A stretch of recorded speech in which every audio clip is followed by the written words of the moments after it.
Sometimes life has to fall apart so that something greater can fall into place. Before the world knew his name, before he ever walked in the footsteps of Jesus on screen, Jonathan Roumie was living a very different reality. No job, no money, no food, just faith. And somehow, that faith was all he needed. This is the extraordinary true story of Jonathan Roumie, the man who became Jesus in The Chosen, a journey marked by struggle, surrender, and a single moment that changed everything. Jonathan was born on July 1, 1974, in Long Island, New York. His heritage is a vibrant mix: an Egyptian father with deep Syrian roots and an Irish mother. That diverse background shaped his early worldview, but his faith shaped something even deeper. Raised in the Greek Orthodox Church, Jonathan later made a personal decision to convert to Roman Catholicism, a spiritual transformation that marked the beginning of something much bigger than he could see at the time. What's surprising is that Jonathan never set out to be in front of the camera. He studied at the School of Visual Arts in New York City, planning to work behind the scenes, in animation, post-production, editing. Acting wasn't even on the radar. But as time passed, he began to feel a stronger pull, something inside urging him towards something different, something deeper. So, like so many others chasing a dream, he packed his bags and moved to Los Angeles. The journey that followed wasn't easy. He faced years of grinding auditions, inconsistent work, and constant uncertainty. He landed small roles in big shows: Law Order, Castle, Chicago Med, The Good Wife. But his appearances were so brief, most people didn't even notice. He wasn't famous, and he wasn't trying to be.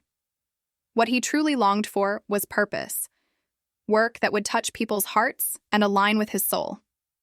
That longing led him toward faith-based projects.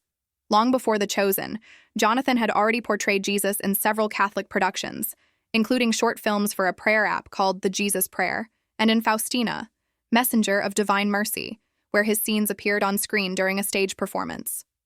These were small projects. They paid very little.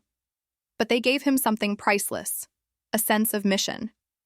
But no matter how fulfilling spiritually, those roles didn't pay the bills. Jonathan has been brutally honest about just how difficult things got. He was broke, barely any food, no work in sight. Worst of all, he was about to lose his health insurance. He had hit what most would call rock bottom. In total exhaustion, he turned to prayer. He laid it all down at the foot of the cross. "God, I can't do this anymore," he said. That moment, quiet, desperate, full of surrender, was the moment everything began to change. Soon after that prayer, Jonathan got a phone call. A new show was being developed, The Chosen, and they wanted him to audition. But here's what most people don't realize. Dallas Jenkins, the creator of the show, had already seen Jonathan's earlier portrayals of Christ. And in his mind, there was no need for casting calls or long debates. Jonathan was the role. At the time, Jonathan was still living modestly, doing voiceovers for video games like Mafia 2 and The Darkness 2 to survive. His days were a mix of prayer, hustle, and scraping by. But when The Chosen launched, everything changed. He wasn't just acting, he became a vessel. His portrayal of Jesus resonated with people from every walk of life, regardless of faith or background. It wasn't just a performance, it was a message, a mirror of grace, humility, and love. Today, we know Jonathan Roumie as a prominent voice in faith-based entertainment. But long before the fame, before the miracles on screen, before the cameras, he was just a man clinging to hope in the middle of a storm. His story is living proof that purpose doesn't always come fast, that hitting rock bottom can be sacred ground, and sometimes the most powerful transformations begin with a single, honest prayer. If this story moved you like it moved me, let me know in the comments.